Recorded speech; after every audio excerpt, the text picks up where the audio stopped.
So sino pong pipiliin natin? Yung team na ang gusto hindi na makabalik dito ang dating Pangulo, yung buong gusto nyo?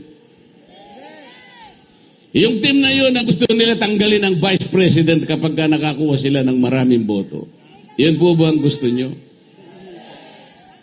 Yung PDP laban, siya lamang ang lalaban do sa mga maitim na balakin na yun. Naniniwala po kayo? Ang hina. Naniniwala po ba kayo na kayang gawin ang PDP laban? O kailangan po, magkasundo tayo sa gabing ito. Walang budulan.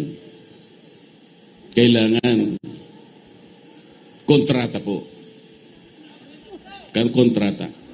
Hindi yung kontratang ginagawa nila, kung kukunwari sila, nagagawin nating 20 pesos ang dito to yun. Hindi namin tutulungan ng ICC, dito to yun. Magtatayo kami ng 1,000,000 housing units per year, walang nangyari. Puro salita.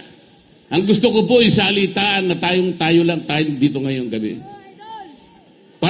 Parang salitaan ng sabungero. Meron pong hindi ko po pinupromote ang sabong, mga kababayan taga Mangaldan. Hindi po ako marunong magsabong. Baka po ako'y matiwalag, bawal po sa akin yan.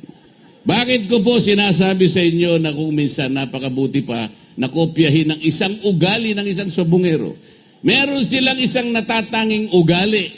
Dapat sana yung ugali na yan ang taglayin ng isang tao na gustong maglingkod sa kanyang bansa. Isang salita. Ginagawa ang salita. Sa totoo,